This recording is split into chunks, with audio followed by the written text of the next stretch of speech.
နရယင်ခေါ်တဲ့တိုင်းပြည်ကြီးမှာဓမ္မရာယင်မင်းကြီးနဲ့သူ့နန္ဒာယရဏဒေဝီမိဖုရားတို့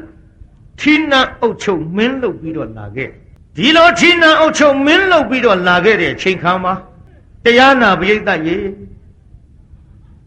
သူတို့ရဲ့တိုင်းပြည်ကြီးမှာထူးခြားချက်တစ်ခုကစီကြီးတစ်ခုထား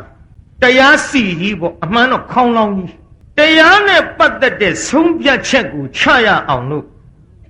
တရားစီခေါင်းလောင်းကြီးထားခဲ့အဲ့ဒီခေါင်းလောင်းကြီးကိုဘယ်သူတွေတီးနိုင်တယ်လဲလို့ဆိုတော့တိုင်းပြည်မှာတဦးနဲ့တဦးတယောက်နဲ့တယောက်တသင်းနဲ့တသင်းတစ်ဖွဲ့နဲ့တစ်ဖွဲ့ကြီးနိုင်ငယ်ညှင်းလုပ်လို့မရဘူးအင်အားများတဲ့အဖွဲကအင်အားနည်းတဲ့အဖွဲကိုသွားပြီးကြီးနိုင်ငယ်ညှင်းလုပ်ရင်ခံရတဲ့ဘက်ကနေပြီးတော့ခေါင်းလောင်းကြီးသွားထိုးခွန်အားဗလကြီးမားတဲ့ပုဂ္ဂိုလ်ကအင်မတန်ပိန်းနေတဲ့လူပိန်လူညော်ကိုလည်းနှိပ်စက်လို့မရနှိပ်စက်ရင်ပိန်တဲ့လူကခေါင်းလောင်းသွားထိုးသူဝတာနဲ့ခွန်အားကောင်းတာနဲ့ကျုပ်ကိုနှိပ်စက်ပါတယ်ဘုရားကျွန်တော်မျိုးကြီးနှိပ်စက်ပါတယ်ရှင်မယင်ကိုသွားပြီးတော့ခေါင်းလောင်းထိုးပြီးတော့ခေါင်းလောင်းထိုးတဲ့လူခေါ်ခဲ့ဆိုရင်သူတို့ရဲ့အဖြစ်အပျက်ကိုတင်ပြရဒါကြောင့်ဒီတရားစီခေါင်းလောင်းကြီးသည်ဘယ်အချိန်ခါမှထိုးရသလဲလို့ဆိုတော့တရားလိုတရားခံနှစ်တန်ပေါ်ခဲ့တော့ခံစားရတဲ့ဘက်ကအနှိမ့်ဆက်ခံရတဲ့ဘက်ကနေပြီးတော့အဲ့ဒီခေါင်းလောင်းကြီးကိုထိုးဘယင်ကခေါ်ပြီးတော့ဟဲ့ခေါင်းလောင်းထိုးတဲ့လူခေါ်ခဲ့ဘာဖြစ်တာလဲအကျိုးအကြောင်းမေးပြီးတော့ကြီးနိုင်ငံညနှိမ့်ဆက်ကလူပြုတ်တဲ့တရားခံကိုခေါ်၍တရားနဲ့ဆုံးဖြတ်ချက်ချခဲ့တယ်နားထောင်နော်ခေါင်းလောင်းကအကြောင်းမဲ့ထိုးရတဲ့ခေါင်းလောင်းမဟုတ်ဘူးကြည့်အခုတရားစီခေါင်းလောင်းကြီးကအရန်ထိုးလို့မရဘူးတဲ့အဲ့ဒီတရားစီခေါင်းလောင်းကြီးထားပြီးတော့လာခဲ့တရားဥပဒေဆုံးဖြတ်ချက်ကခေါင်းလောင်းတီးတဲ့အချိန်ခါမှာပေါ်ထွက်လာသည်အဲ့ဒါလို့ဌိနအုပ်ချုပ်မင်းလုပ်ပြီးတော့လာခဲ့ရဒီကနေ့တော့သူ့နန္ဒာယရဏဒေဝီမိဖုရားကြီးမှာထူးခြားချက်တစ်ခုရှိဘုရင်ကြီးအပါကန့်လို့မောင်ဖျားဘာတော့မြမိဖုရားခေါင်ကြီးနှမတော့မှလေးနဲ့နာနာကပ်ပြီးတိုးတိုးလေးပြောလိုက်တော့ဘုရင်ကြီးပြုံးပြိတ္တဘယ်လိုလေးပြောလိုက်တာတိုးတိုးလေးဘာတွေပြောတော့ဘယ်သိမတော့ပါသူတို့ဘာလာတိုးတိုးလေးပြောတာသူတို့ချင်းတော့သိတာပေါ့နှစ်ကူကြားနှစ်နာဘုရင်ကြီးပြုံးလာဟန်ကြမိမရခေါင်ကြီးဟန်ကြပြီစောင့်ရှောက်ပါတော့ဗျာဆိုကြတဲ့ကဟိုကိစ္စပေါ့ဒီလိုနဲ့တန်နေခတ်ပြီးတော့လာခဲ့တဲ့ကိစ္စတန်တွေကိုစောင့်ရှောက်ပြီးတော့လာခဲ့တိုးတိုးပေါ့ပြိတ္တ6လလွယ်ကျွတ်တူ10လဖွာလိုက်ကြပါစို့တရားရဲပဲခတ်တုတ်ပေါ့6လ10လအဟုတ်ဆောင်နေကျုပ်တရားနောက်နှစ်တောင်ပြီးချင်မှပြီးကဲဖွာရောသားယောက်ျားလေးထီးပြူကနဲ့အောင်မှာရွှေရိုးလှုပ်၍သားယောက်ျားလေးဖွာမြောက်လာတဲ့အချိန်ခါမှာဘုရင်ကြီးတော်ဥတင်ညမှန်လားပါဗျာဓမ္မရာယင်ကိုတော်ကြီးဟဲ့မင်းကြီးများ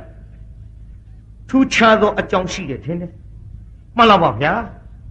သူ့နန္ဒယရဏဒေဝီမိဖုရားခေါင်ကြီးမှာကြည်ပြူကနဲ့အောင်ရွှေရိုးလှုပ်၍အခုတော့သားယောက်ျားလေးဖွာမြောက်တာဝမ်းမြောက်ဝမ်းသာရှိအောင်တော်ဥလာတင်ရကြောင်းပါဗျာသားယောက်ျားလေးဆိုတော့မင်းကြီးများဝမ်းလက်သားရဲ့စိတ်လည်းမကောင်းဘူးမင်းကြီးများမင်းကြီးတွေမျက်စိလဲတယ်သူ့စကားကြောင့်သားယောက်ျားလေးမွေးဖွားတယ်ဆိုတော့ဝမ်းလက်သားရဲ့စိတ်လည်းမကောင်းဘူးမင်းကြီးများမှန်လားပါဗျာဘုရင်ကိုတော်ကြီးမိန့်တော်မူတဲ့စကားနှစ်ခွဖြစ်နေလို့ဘုရားကျွန်တော်မျိုးကြီးများဘယ်လိုမှဆုံးပြတ်လို့မရပါဗျာဝမ်းသားတဲ့စိတ်မကောင်းမှုဆိုတဲ့စကားနှလုံးရဲ့အကြောင်းကိုကောင်းကောင်းကြီးသိအောင်ရှင်းလင်းမိတ်ဆိုတော်မူပါဗျာဒီလိုလေမင်းကြီးများရဲ့သားယောက်ျားလေးဆိုတာတိုင်းပြည်ဤလက်ယုံဘုံတဘာနဲ့ပြည့်စုံတဲ့ဘရင်သားတစ်ယောက်ဖွားမြောက်တယ်ဆိုတာကျုပ်ဝမ်းမသာပဲနေနိုင်မှာမလားဒါကြောင့်သားယောက်ျားလေးဖွားမြောက်လို့ဝမ်းသာတယ်မှန်လားပါဗျာစိတ်မကောင်းဘူးဆိုတာကဒီလိုလေမင်းကြီးများစိတ်မကောင်းဘူးဆိုတာတခြားအကြောင်းမှမဟုတ်ပဲဘယင်ကမွေးတဲ့မင်းသားဆိုတာ နှစ်ထင်သွေးရောက်ခြေပြားလေးထောက်ပြီးမြောင်းမြောင်းမြောင်းမြောင်းမြောင်းမြောင်းနဲ့မင်းကြီးတကယ်တမ်းပြောရမယ်ဆိုရင်ဘရင်သားဆိုတာဖခင်အားကိုးနဲ့တိုင်းလူပြည်သားရဲ့အပေါ်မှာငါရှင်ဘရင်သားဆိုပြီးတော့နှိစ္စကလူပြုမဲ့ကိစ္စတွေတိုင်းလူပြည်သားတွေဝိုင်းပြီးတော့မျက်စောင်းထုံးမဲ့အလုပ်တွေဓာတွေကိုလုံလာရင်ဖြင့်တိုင်းပြည်နဲ့ကျုပ်နဲ့ခက်ပြီဘူးလားလို့တိုင်းပြည်မှာတရားသဖြင့်အုပ်ချုပ်နေတဲ့ဓမ္မရာယမင်းကြီးရဲ့သားတော်ဖြစ်တဲ့ဘရင်သားလေးကဘယ်လိုပဲခဲ့သို့ဓာတွေကျုပ်နာမကြနိုင်ဘူးမင်းကြီးတရားသဖြင့်အုပ်ချုပ်တဲ့မင်းမို့လဲဓမ္မရာယမင်းတို့ကျုပ်တိုင်းပြည်ကသမုတ်ခဲ့ကြတယ်ကိုမှန်လားပါဗျာသို့ပါတော့လေဒီကိစ္စနဲ့ပတ်သက်ပြီးတော့စိတ်မကောင်းမရှိပါနဲ့သားယောက်ျားလေးဖြစ်ပြီးအားလျော်စွာယောက်ျားတို့တတ်အပ်တဲ့အထာရတပညာများကိုသင်ကြား၍ကိုတော်ကြီးကမွေးတဲ့ကိုတော်ကြီးရဲ့သားကိုတော်ကြီးခြေရာနင်းအောင်ပညာများသင်ပေးခြင်းဖြင့်ပြုပြင်ရမှာပါဗျာကောင်းပြီဒါဖြင့်မင်းကြီးများသားတော်လေးကိုနေရီလတွေမမြင်စေပဲနဲ့မြေတိုက်အတွင်းမှာတွန်းပြီးတော့အထိန်တော်များနဲ့တကွစားရည်တောက်ရည်နေရည်ထိုင်ရည်ပျော်ရည်ပါရည်ဘာမှလိုလေသေးမရှိဒီကိစ္စတွေပြုစုယူရ၍သူ့အားအရွယ်ရောက်လာသောအခါမြေတိုက်အတွင်းမှာပင်လျင်အထာရတပညာများသင်ကြားပေးလိုက်ကြပါမင်းကြီးများတိုင်းပြည်ချစ်တဲ့ဘုရင်သားလေးမြေတိုက်ထဲသွင်းအထာရတပညာများသင်စေတဲ့အမိန့်တော်မှာမိဘရခေါင်ကြီးငိုတယ်ပေါ့အော်ဖွားကစားဖြစ်တဲ့သားကလေးနုနုနဲနဲမမရင်ဝင်မှာထားပြီးတော့ပြုစုလိုက်ခင်ပါပြီခုတော့လေမောင်ဖရာရဲ့အမိန့်တော်အရမြေတိုင်းထဲသွင်းမတဲ့အလေးသို့ပါတော့လေတိုင်းပြည်ချစ်တဲ့မောင်ဖရာကသားများဘရင်သားဆိုပြီးတော့တိုင်းမှုပြည်သားမစော်ကားရအောင်ပြုတဲ့ကိစ္စကြီးပြင်းလာမှပဲငါသားလေးအားရအောင်ကြည့်တော့မယ်မြေတိုင်းထဲသွင်းထားလိုက်ဒီလိုနဲ့နေထိုင်လာလိုက်တာများမကြခင်မှာပဲနောက်ထပ်သားတစ်ယောက်ဖွားမြောက်ပါလေဗျာများမကြခင်ဆိုပြီးထုံးစံတိုင်းပေါ့တစ်နှစ်ကြော်ကြော်လောက်တော့ကြာမယ်ပေါ့တောက်လျှောက်ကြီးထင်းနေမှာစိုးလို့ထုံးစံတိုင်းပေါ့ဒီလိုသားတစ်ယောက်ဖွားမြောက်လာပြန်မှာတော့လေမှန်လားပါဗျာထီးပြူကနေအောက်ရွှေချိုးလှုပ်၍သားယောက်ကြားလေးတဖန်ဖွားမြောက်ပြန်ကြောင်းပါဗျာတန်ရောစင်တကြိုးပေါ်တကြိုးဆင်းလို့မင်းကြီးများကြုတ်ဖြင့်စိတ်ထဲမကြည်ဘူးဗျာမှန်လားပါဗျာ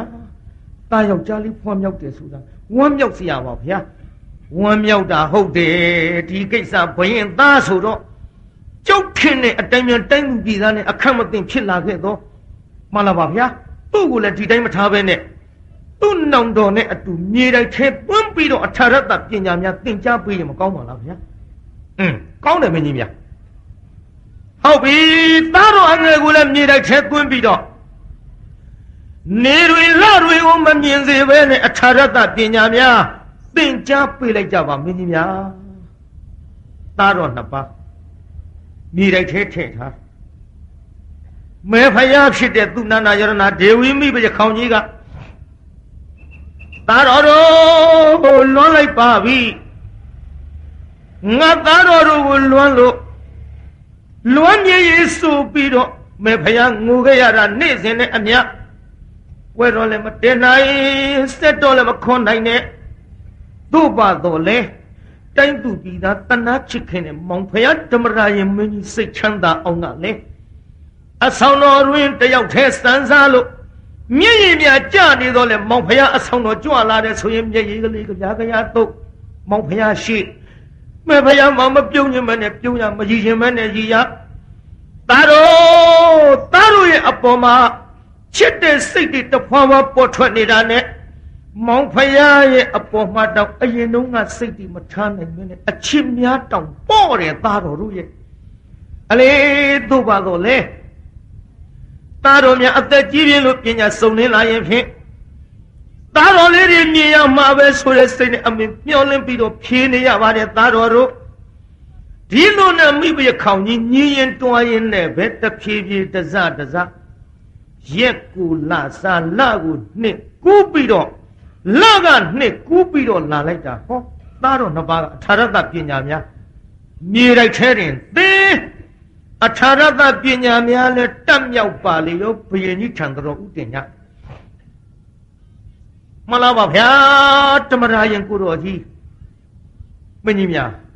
အကြောင်းထူးသလားမလားပါအကြောင်းထူးဆိုသားတော်နှစ်ဦးအားမြေတိုက်ထဲသွန်းပြီးတော့ထားလိုက်တာနှစ်ပြိစီရကြာညောင်းလို့အရွယ်ရောက်ရုံနဲ့မကအထာရတပညာများတက်မြောက်ကြောင်းပါဗျာမြေတိုင်းအတွင်းမှထုတ်ဆောင်တဲ့အချိန်ရောက်ရှိပါပြီဗျာကောင်းပြီမင်းကြီးများသားတော်နှစ်ပါးကိုမြေတိုက်ကယခုချက်ချင်းထုတ်ကြလောသားတော်နှစ်ပါးမြေတိုက်ကထုတ်တဲ့အချိန်ခါမှာသားအကြီးလေးအားနေ့အခါကိုထုတ်ပါနေ့အခါထုတ်တော့လောကရတစ်ခုလုံးအလင်းရောင်ပေးနေတဲ့သူရိယခေါ်တဲ့နေမင်းကြီးမြင်လိုက်တော့ဟာဘိုးဘိုးတို့ကိုတော်လေးဟိုကောင်းငင်ကဝိုင်းဝိုင်းဆက်ဆက်သူ့လည်းကြာကြာကြည့်လို့မရဝင်းထိန်နေတဲ့အရာဝတ္ထုကြီးကဘာလဲအဲ့ဒါနေမင်းလို့ခေါ်ပါတယ်နေမင်းလို့ခေါ်ပါတယ်အရှင်သားဒါကြောင့်နေ့အခါကိုထုတ်လို့သားတော်အကြီးလေးအားနေကိုစပြီးတော့မြင်ရလို့သူ့အားနာမည်လေးပေးလိုက်တော့သူရိယကုမာရာမြန်မာလူပြောတော့နေမင်းသားလေးပေါ့ပိဋကကြီးဗာမင်းသားလေးသားတော်အငယ်လေးကိုညအခါမှာမြေတိုက်အတွင်းကထုတ်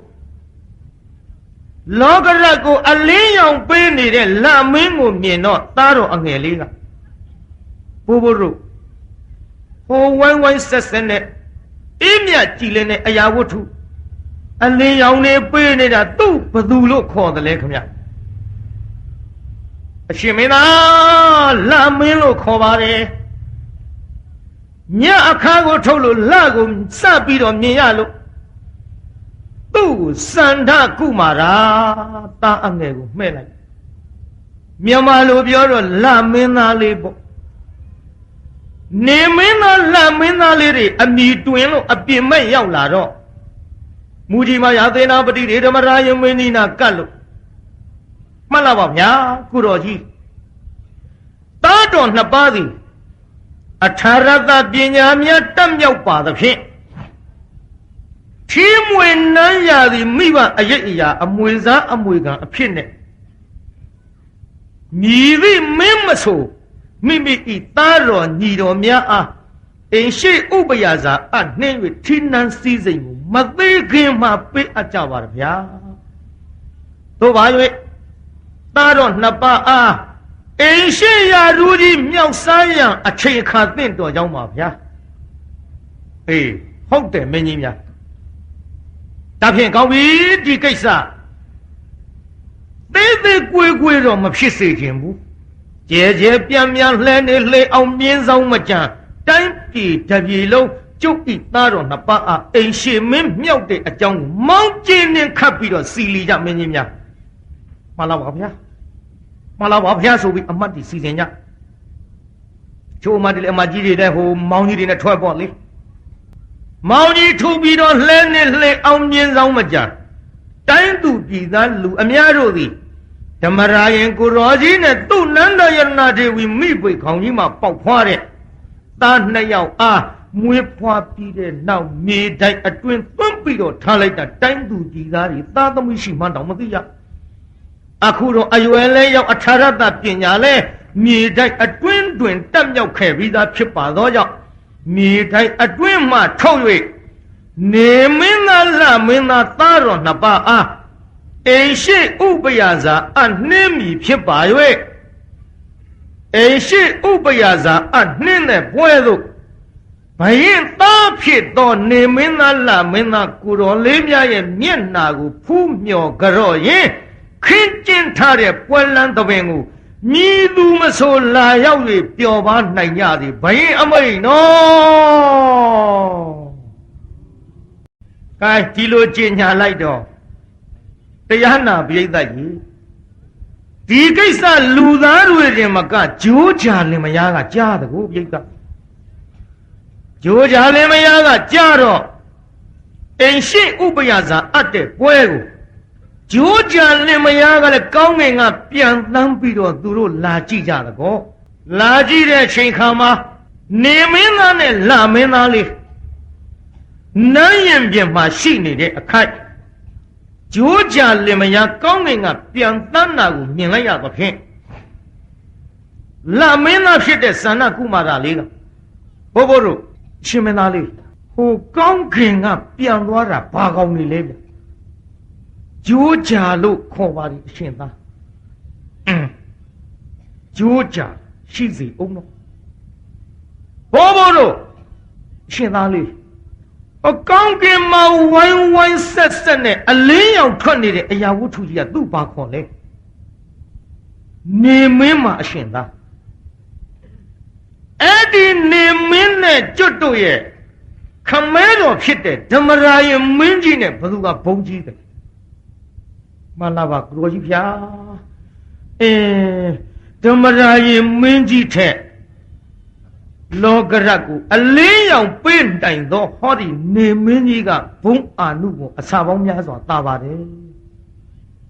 ရှိစေဘိုးဘိုးတို့ခမဲတော်ထက်ဘုံအာနုပေါ်ကြီးတဲ့နေမင်းသည်သာလျှင်ခမဲတော်ခေါင်းပေါ်မှာဖြတ်တန်း၍ပြန်တန်းတာကိုကြုတ်ကြည့်ရင်လေခုနကပြန်တန်းတဲ့ဂျိုးကြနှစ်ကောင်နဲ့ခမဲတော်နဲ့ဘယ်သူကမြတ်တယ်လဲကိုတော်လေးဗျာ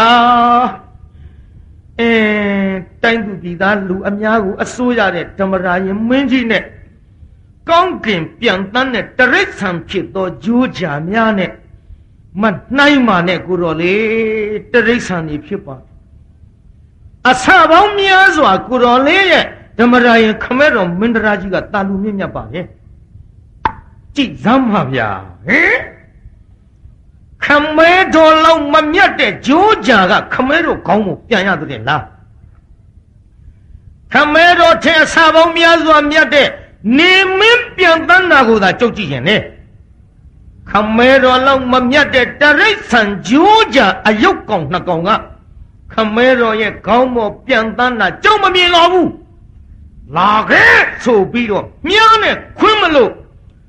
တရားနာပိဋကစီစဉ်လိုက်တော့နောင်ဖျားဖြစ်သောသူရိယကုမာရမင်းသားကဟဲ့ညီကွာမလုံနဲ့လေညီကွာအိုးနောင်တော့ဖျားမတားနဲ့မင်းဒီလိုပဲငွေရွယ်သူဆိုတော့ဇွတ်တရလောက်တာမလုံနဲ့လေအိုးခမဲတော်လုံးမမြတ်တဲ့ဂျိုးကြလင်မယားတရိစ္ဆာန်သားကဒီပေါ်မှာပြန်ရသလားကဲခမဲတော်အတွက်ဒါလောက်ထိအောင်ရက်ဆက်အယုတ်ကောင်တွေကခမဲတော်ရွှေနန်းတော်နဲ့ခမဲတော်ခေါင်းပေါ်ပြန်တန်းကြအောင်မထားဘူးလာလေဟာမြားနဲ့ခွင်းလိုက်တာဟောဂျိုးကြဘူးလေပင်ပြတ်ကြရင်ဂျိုးကြဘူးလေပင်ပြတ်အကြမှာဂျိုးကြမကမခံရနိုင်လုံးလို့ရက်ဆက်ပါပဲဒီကနေ့ပဲအိမ်ရှိဥပယဇာအနှင်းနဲ့ပွဲအိမ်ရှိဥပယဇာအနှင်းနဲ့ပွဲကြီးမပြီးခင်အိမ်ရှိမင်းသားလို့အမည်ခေါ်မခံရခင်ရက်ဆက်ဒေါသနဲ့ငါလင်သားကိုမြားနဲ့ခွင်းနဲ့အသင်မင်းသားတင်းငါဒီတိုင်းမထားဘူးငါလင်သားသေတယ်လို့သင်သေစေရမယ်မထားဘူးဆိုပြီးတော့ဂျိုးဂျာမကဓမ္မရာယမင်းကြီးထားတဲ့ဟောတရားစီခေါင်းလောင်းကြီးကိုပြန်ပြီးတော့တအားထိုးလိုက်ပါလို့တရားနာပိဋကဟဲ့ဘယ်ကြီးများဘုရားသားတော်များအိမ်ရှိဥပယဇာအနှင်းမဲ့ပွဲမပြီးစည်းခင်မှာတရားဆုံးဖြတ်စရာအကြောင်းတစ်ခုကိုပေါ်လာပြန်မှုထင်တဲ့ခေါင်းလောင်းမှကြားတယ်သွားကြည့်သားဆိုတော့ဂျိုးကြမှာတွေ့ဟဲ့ဂျိုးကြမှာဘာလို့တဲမိုက်ရိုင်းဒါကြောင့်သူ့လင်လေပင်ပြတ်ပြီ ငါမှရိုင်းတယ်မပြောနဲ့ငါရဲ့ရိုင်းတာကတင်တို့ရဲ့အရှင်သားအဲ့လေကြိုးကြမတို့မင်းနေတာကိုပြောခေါင်းလောင်းထိုးတာဘယ်သူထိုးတာ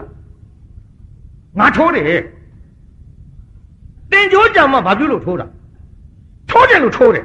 အကြောင်းမဲ့ဒီခေါင်းလောင်းမထိုးရဘူးအကြောင်းမမဲ့ဘူးအိမ်ရှိဥပယဇာမြောက်မဲ့အိမ်ရှိမင်းသားလောင်းနှစ်ပါးကိုငါတို့ကတော့ဖူးခြင်းမြင်ခြင်းလို့လာကြည့်ယခုတော့ငါလင့်သားရဲ့လေပင်ကိုစန္ဒကုမာရခေါ်တဲ့လာမင်းသားခွန်းလို့လေပင်ပြတ်ပြီးသေးရပြီဒါကြောင့်ဒီကိစ္စငါမခံရနိုင်လို့ဘရင်ထမငါလင့်သားသေးလို့ငါတရားစွဲမလို့ခေါင်းလောင်းထိုးတယ်ခက်တော့တာပဲမင်းကြီးများကျွန်ုပ်တို့လည်းဘရင်အပါခါစားလို့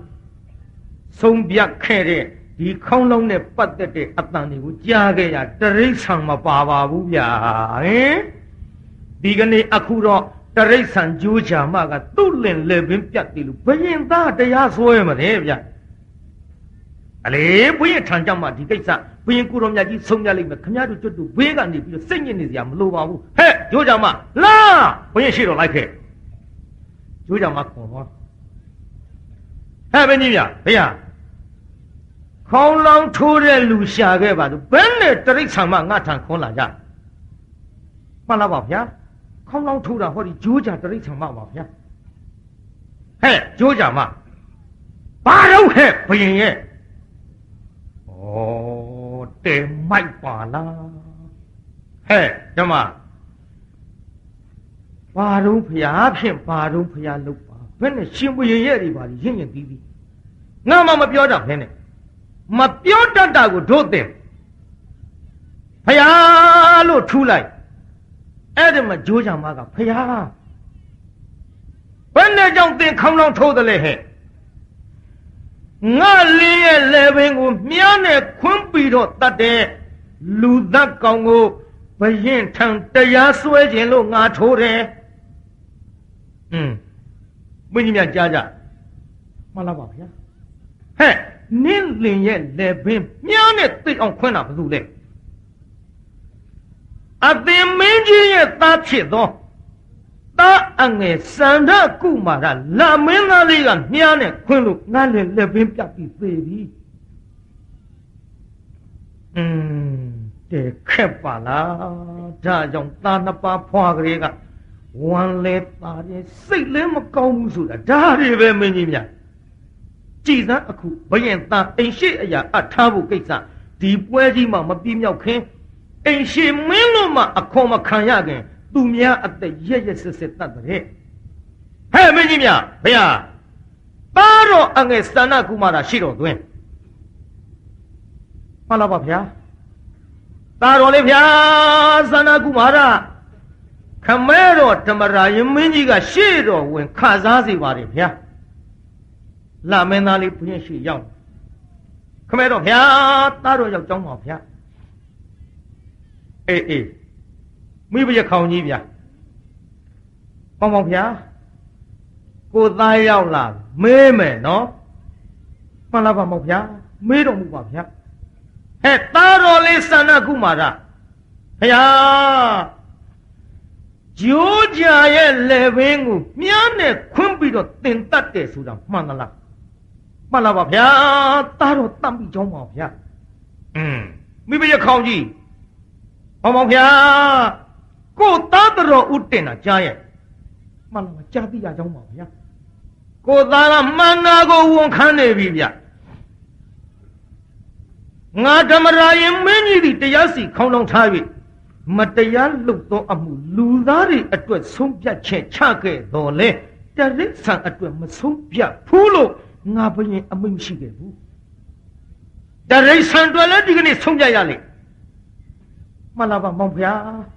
ကြည့်ရှုပြီးတော့ဆုံးဖြတ်တော်မူပါဗျာကြည့်တယ်ရှုတယ်ဆိုတဲ့ကိစ္စကအမှန်ကိုအမှန်တိုင်းကြည့်ရမယ်အမှားကိုအမှားတိုင်းကြည့်ပြီးဆုံးဖြတ်ရလိမ့်မယ်မိဘခေါင်ကြီးရဲ့မင်းကြီးများဗျာသားတော်သည်သူအိတ်လင်သားဖြစ်သောကြိုးကြဖို့လေပင်ကိုမြားနဲ့ခွင်းခြင်းကြောင့် ကျိုးကြမအလူကြငါတရားသဖြင့်ဆုံးပြ၍ဥပဒေအမိန့်ချမှမယ်ဗျာမှန်လားပါဗျာဟဲ့ကျိုးကြမဗျာတင်းလင်သားမြားနဲ့ခွင်းနဲ့ဇာနာကုမာရငါဤသားတော်ရင်အငယ်အားဘယ်ကဲ့သို့ဆန္ဒရှိတယ်ဆိုတာတော်ဥတင်မှန်လားပါဗျာမှန်လားပါဗျာအခုအဖော်လည်းပြင်းနေပါပြီဗျာ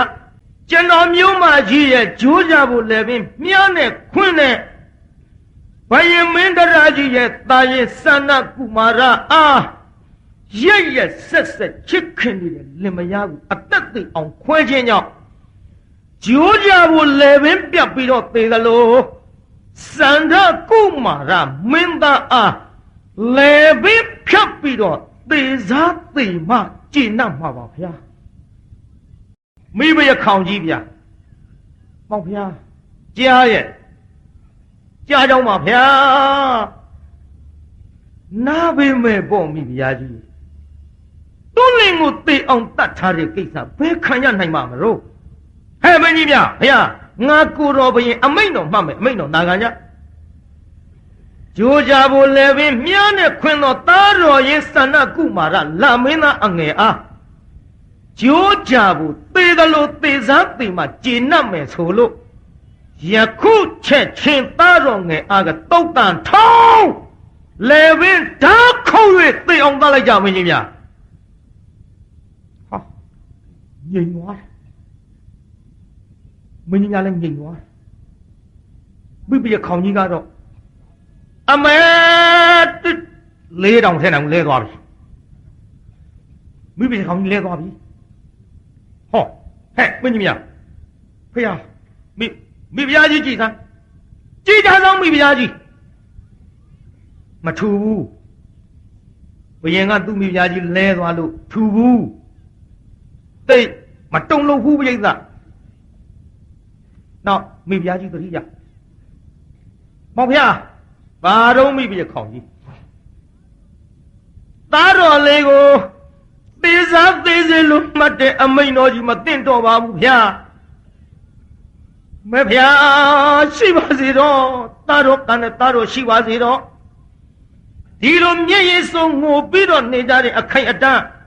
ဝင်လာပြီသူရိယကုမာရနေမင်းသားလေးဟာဘိုးဘိုးတို့ကိုတော်လေးဘယ်လိုဖြစ်ကြတာလဲအိုးမေဘုရားလေးရွှေမျက်ရည်စုံငိုနေတော်မူပါလားဟင်ညီကွာဆန္ဒကုမာရနောင်ဖယားနောင်ဖယားနဲ့မင်းမျက်ရည်စားနဲ့နောင်ဖယားပြောစားဘယ်ကိစ္စဘယ်အကြောင်းကြောင့်မှန်လားပါနောင်ဖယားခမဲတော်ကောင်းမောကိုပြန်တန်းတာမကျေနပ်လို့လေပင်မြားနဲ့ခွင်ပြီးကြိုးကြဖို့သေအောင်တတ်မိလို့သေစားသေစီဆိုတဲ့အမိန်တော်ကြီးမှတ်ပြီးပြီဖယားဟမ်အိုးတိုင်းရကြားလို့မှမသိတော့ပါလားခမဲတော်ဖျားခမဲတော်ဖျားဟဲ့ဘာတော့သားတော်ကြီးတရိษံတကောင်ကိုတတ်မိတဲ့သားတော်အငယ်အားကိုရင်သွေးလေးအားသေစားသေစီလို့ဆုံးဖြတ်ချက်ချတာမသိတော့ကြောင်းပါဗျာနေပါအောင်ကွမင်းကအဖေလားငါကအဖေမှန်လားပါဗျာခမဲတော်ကအဖေပါဗျာငါကအဖေငါဆုံးဖြတ်ချက်ကိုမင်းကန့်ကွက်လို့ရမှာတယ်လားကွမှန်လားပါဗျာစဉ်းစားတော်မူပါခမဲတော်ဗျာသားတော်လေးသည်ဒီကြိုးကြကိုတတ်ချင်လို့တတ်သည်မဟုတ်ခမဲတော်ခေါင်းပေါ်ကိုအယုတ်တမဖြစ်တဲ့တရိษံပြန်တန်းလို့မမြင်လိုဘူးဆို၍ခမဲတော်အတွက်တတ်ခြင်းပါဗျာဟေးခမဲတော်အတွက်တတ်တော့ပါဏာတိပါဒအမှုကခမဲတော်ခံရမလားကွာသူတက်လို့ခုသူခံရမယ်မှန်လားပါဗျာမသိတော့ကြောင်းပါဗျာသားတော်ငယ်ဆန္ဒကုမာရကိုသေစားသေစေလို့အမိန်တော်ချမှတ်ရင်ဟောဒီသားတော်ကြီးလည်းနေတဲ့အတွင်းမှာအတူနေခဲ့တဲ့ညီနောင်အရင်မို့သားတော်ကြီးကိုမသိအောင်တတ်တော်မူလိုက်ပါဗျာမင်းကြီးမြတ်ဗျာကိုအသက်တစ်ချောင်းသေရမှာအလွန်ကြောက် ကိုဥမာဥထင်းကိုတန်ရောစင်မှာကိုကြီးမညီနောင်အရင်မို့ချစ်တနာတာနဲ့သူဟာသေခြင်းတဲ့ဗျာမှန်လားပါဗျာမိဘရခေါင်ကြီးဟောဗျာအပမရှိကြောင်းပါဗျာကိုသားအကြီးကသူပါသေခြင်းတဲ့မှန်လားပါဗျာမှန်လားပါဘုရားမနေနဲ့သားနှစ်ပါးစီဒီကနေ့ဒီအချိန်မှာငါဤတိုက်တီထားခဲ့တရားစီကြီးနဲ့ဆုံးဖြတ်ချက်ချဓမ္မတဥပရိတွေတတ်မှတ်ပြီးတော့လာခဲ့တာဘယ်တုန်းကမှငါဘယင်ဒီမှားယွင်းသောဆုံးဖြတ်ချက်မရှိယခုအချိန်မှာတရိစ္ဆာန်နဲ့ပတ်သက်လို့ဒါအစဒီတစ်ချိန်တစ်ခါမှားလို့ဖြင့်မသိတော့ပါသောကြောင့်ဟဲ့မင်းကြီးဗျာအမိန်တော်မှတ်မယ်အမိန်တော်နာကမှန်လားပါဗျာသားတော်နှစ်ပါးအယခုချက်ချင်းကသုတ်တန်ထုတ်ထားခုံး၍တတ်စေအဲ့ဒါလိုအမိန်တော်ကြီးလည်းမှတ်လိုက်ပါလေရောမိဘရခေါင်ကြီးမောင်ဖျားရစ်စစ်တော်မူလိုက်လေခြင်းမောင်ဖျားသားတော်နှစ်ပါးကိုယခုကဲ့သို့တရိစ္ဆာန်တတ်မိတာနဲ့သေစားသေစေလို့ချမှတ်တဲ့အမိန်တော်ကြီးမင်းတရားကြားလို့မှမသိတော့ပါဘူးမောင်ဖျားတဲ့ခက်တဲ့ကိုမိဘရခေါင်ကြီးကိုသားအရင်နှစ်ပါးကိုသေစားသေစေဆိုပြီးအမိန်တော်ချမှတ်တာတော့မင်းတရားကြားလို့မသိတော့ဘူး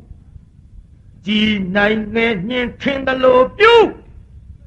ဟိုမှာသူ့လင်နာတတ်လို့ဂျိုးကြံမှဖြတ်ဖြတ်လူမခံမရဖြစ်နေတာကြတော့မင်းမြင်ရဲ့သလားကိုချင်းမစားလိုက်လေမိဘရခေါင်ကြီး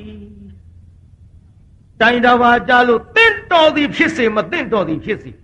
မှားသောအမှုကိုမှားတယ်လို့ပဲဆုံးဖြတ်ချက်ပြုတာငါဓမ္မရာမင်းကြီးရဲ့အကြောင်းကောင်းကောင်းသိစေရမယ်မှန်လားပါဗျာအသေးဖွားလေးပါဗျာအသေးဖွားလေးပါဗျာသူများအသက်တတ်တာအသေးဖွားလို့ဆုံးဖြတ်ချက်ချလို့ရမလားမိဘခေါင်ကြီးရဲ့မှန်လားပါဗျာသားတော်နှစ်ပါးကိုယခုကဲ့သို့ဆုံးဖြတ်ချက်ချပြီးတော့သေစားသေစေလို့အမိန်တော်အတ္တမတော်ပါဘူးဗျာသားနှစ်ပါးကိုသေစားသေစေဆိုတဲ့အမိန်တော်ကြီးမတ္တမသိလျောပါဘူးဗျာရဲ့လို့ကဇာသနာပလင်မနရတဖဘယလက်တင်ထားကပါငိုဟဲ့မိဖုရားကြီးငိုနေတယ်နော်ကဇာသနာပလင်မနရတဖဘယလက်တင်ထားကပါတချက်ပင်မတနာအောင်ရဝေဝါတွေကိုဖြင့်သေစားသေစေလောသေစားသေစေလောအပြစ်ကတော့အသိမှပါမောင်ဖယားရဲ့ရှင်းလာတဲ့သွေးသားနှစ်ဖြာရတနာနှစ်ပါးကိုလားအသိမှပါဗျာဟိုခက်ပါပြီမိဘခေါင်ကြီးသူများအသက်တတ်တာအသေးအမွှားလို့မှတ်လို့ရမလားကဲမိဖုရားကြီးကိုသားနှစ်ပါးအတွက်ဒီလောက်ရတဲ့ဘွားကျုပ်တရားပြပြီးတော့ဆုံးပါမယ်ဗျာမင်းကြီးများဖုရားတန်ရောစဉ်သမှုတွေကတဲကြီးကြကိုဗျကိုဥမဥထင်းကိုသားသမီးကသားသမီးထင်းကိုလင်မလင်ထင်ကြတဲ့လောကဒီတိုင်းသာကိုအတွက်တစ်ဖက်ထဲတဖို့တဲ့ကြည်ပါကတိုင်းပြည်ကြီးပဲကောင်းစားနိုင်မှာမလဲဒီတိုင်းဆိုရင်မဖြစ်ဘူးတဲ့မဲ့ဟဲ့မင်းကြီးများဖုရားဒါပါလေမှန်လားတန်ရက်ပါဗျာဒါပါလေမှန်လားတန်ရက်ပါဗျာယောဒီတန်ရက်ကိုယူတယောက်တော့သူသည်ငါကိုသေအောင်သားဘယင်ကိုတတ်တဲ့အမှုနဲ့သင်တို့ဘယ်လိုအပြစ်မှမခုစေရဘူးယောငါသေအောင်သားဆိုတော့မိဖုရားကြီးမိဖုရားကြီးမတ်တရဟိုင်းမကောင်းနဲ့မကိုင်းရဲ့တတ်ရဲ့ငါမောင်ဖယားကိုဘယ်သူမှမတတ်ကြတိုက်ရင်တင်းလို့သိမယ်မင်းကြီးများဖယားသူ့လင်ထိတော့သူနာတယ်မင်းကြီးတရားပြနေတာနော်ရှင်မင်းကသူ့လင်ထိတော့သူနာတယ်မင်းကြီးမိဖုရားကြီးမောင်ဖျားတပ်ပါစေလေမတတ်ရဘူးငါမောင်ဖယားကိုမတတ်ရနားထောင်ဟဲ့နားတယ်နော်မိဖုရားကြီးသတိထားလို့ ကိုလင်သားကိုသူများတတ်ဖို့ဆိုတာဝေးစွာလက်ဖြားလေးမှမတို့သေးဘူးယခုချက်ချင်းအစိတ်ပြင်းသောမွေဟောက်ကဲ့သို့ထိုင်ရာကထားငါမောင်ဖယားမတတ်ရဘူးတဲ့ဒါကြောင့်မင်းပြခေါင်ကြီးကိုလင်သားကြတော့အသက်မသေးသေးပဲနဲ့ဒီလောက်ထိအောင်ပူပင်တော့ကရောက်နေရင်ဟိုခမညာကြိုးကြလေပင်ပြတ်လို့သူ့တင်လင်သားသေရတဲ့ကိစ္စမခံမရနိုင်ဘူးဆိုတဲ့ဟာကိုချင်းစာပါမှာပေါ့မိပြခေါင်ကြီးမှန်လားပါဗျာကိုချင်းတော့စာပါရဲ့တရိษံနဲ့လူသားမှုအသေးမွားပါဗျာငိုပြီးအဲ့ဒါလို့တော်ဦးတင်လိုက်တာကဲမင်းကြီးများဗျာငါအိတ်မိဗျာသည်ကိုချင်းစာတရားမရှိဘူးကိုလင်ထီတော့သူနာတယ်သူ့လင်ထီတော့ဟိုခမညာနာပေမဲ့လို့သူတတိမရရှာပဲကိုဒီလောက်ထီအောင်ကိုဥမာဥထင်တဲ့မိဗျာဒီလိုလျှောက်ထားပြီးတော့သေစားသေစီဆိုတဲ့အမိန့်တော်ကြီးပြန်ရုပ်သိမ်းခိုင်းတော့လဲငါကိုတော့မသိနိုင်ဘူးမိမစကားနာထောင်လို့အာကိုသားနှစ်ပါးမို့ဒီကဲ့သို့တရားစီနဲ့ဆုံးဖြတ်ချက်မမှန်ကန်ရင်တိုင်းပြည်မှာငါရှင်မရင်ကိုကြည့်ကြလိမ့်မယ်ဟဲ့ပင်ကြီးမြဖေရအမိန့်တော့မှတ်မယ်အမိန့်တော့နာကယခုချက်ချင်းသားတော်နှစ်ပါးနားလေးကဆွဲထုတ်တုတ်တန်ရောက်တဲ့အခါမှာလေပင်ကြိုးကြသေသလိုဓာတ်ခုတ်၍တတ်လိုက်ကြပါမင်းကြီးဗျာမရပါဘူးတတ်မိတ်မထုတ်ပါအာနာဘွယ်သားများဆိုဆွဲခေါ်ဗာခဲ့ကိုတော်လေးဆွဲခေါ်နှောင်ချိုးတဲမိဖုရားကြီးပက်လက်လန်လဲသွားပက်လက်လန်လဲရမှနောက်တရိရလာတော့ဟင်ဟဲ့ငါသားတော်လေးဒီကောငါသားတော်တစ်ပါးကောအော်သူရိယကုမာရစန္ဒကုမာရတို့ခက်ပြီးသေးသေးဆိုတဲ့အမင်းကြီးပဲချမ်းမလိုက်ပြန်ပြီမဖြေဘူးငါသားတော်တစ်ပါးငါလိုက်ပြီးတော့နှုတ်မယ်လိုက်နှုတ်မယ်ဆိုပြီးနောက်ကနေလိုက်သွားဟိုကဒီလိုနဲ့ဆွဲသွားဟဲ့အနာဘကွယ်သားများဟေးအနာဘကွယ်သားများရမိဖုရားကြီးငူသားမကြီးနဲ့ဟောခက်တော့တာပဲဟေးဘယ်နဲ့လုံးမလဲမိဖုရားခေါင်းကြီးလိုက်လာပြီရှင်မင်းကြီးကတတ်စီဆိုတဲ့အမိန့်ချမိဖုရားကြီးကမတတ်ပါနဲ့ဆိုရင်ဒါနှစ်စင်ချဒုက္ခတွေများကုန်တော့မှာပဲဘာဖြစ်အတိတရားအညာတခုဘယင်အသက်ခိုင်းတဲ့ကိစ္စမိဖုရားကြီးပြောတာငါတို့ကမှုန့်တယ်လို့ဖြစ်မလားကွာမဖြစ်ပေမဲ့လို့ကွာတိုင်းပြည်အုပ်ချုပ်တဲ့ဘယင်ကတော့သူ့စကားနားမထောင်လို့ဒုက္ခများမှာသိကြတယ်ဟေးဒါမဲ့သေချာမချာဘယင်စကားနားထောင်ရလားကိုတော်လေးတို့ဟဲ့ဇွတ်ထွဲခေါ်နေကြပြန်ပြီငါပြောနေတာမကြဘူးလားနောက်ဖက်ကြည့်ဟေးဒီမှာမတတ်နဲ့ငါသားနှစ်ယောက်မှန်လားပါဗျာမတတ်လို့မဖြစ်ကြောင်းပါဗျာဘုရင်ကြီးအမိန့်တော်ပါဗျာဘုရင်အမိန့်တော်မှတ်ပြီမလို့ဘုရင်တတ်ခိုင်းတယ်ငါမတတ်နဲ့ဆိုတော့ငါမိဗျာငါစကားနေလို့နားမထောင်ကြဘူးလားတိုင်းပြည်အုပ်ချုပ်တဲ့ဘုရင်ကတော့ဆိုပြီးတော့ငါ့ကိုနေတော့ဂယုမဆိုင်ကြတော့ဘူးလားမှန်လားပါဗျာမိပရခေါင်းကြီးအတနာလဲတနာလေးစားလဲလေးစားယူသည်လဲယူသည်ကြောက်ရွံလဲကြောက်ရွံ့တော့ပါဗျာတို့ပါတော့လဲဘုရင်ကြီးရဲ့အမိန့်မလွန်ဆန်နိုင်တဲ့ဖြင့်တတ်ရတော့မှာပါဗျာဟမ်ဟဲ့ရော့ဓမ္မလက်စုပ်ငါနဝရလက်စုပ်ကိုယူမတတ်နဲ့လှုပ်လိုက်ကြမှန်လားပါဗျာဆိုတော့မျက်လုံးကနည်းနည်းလေးပြူးလာတယ်လက်စုပ်ကိုမှန်လားပါဗျာဆိုသည်မရတတ်တော့တတ်ရမှာပါဗျာဟင်နင်တို့လက်စုပ်မလိုချင်ဘူးလားလိုချင်ရဟဲ့လိုချင်ဘူးပြောမင်းရလုံးနေနဲ့မလိုချင်ဘူးပြောမှန်လားပါဗျာမလိုချင်ဘူးလားနင်တို့လိုချင်ပါတယ်မလိုချင်ဘူးပြောလို့နေမင်းခက်တယ်ဒီကော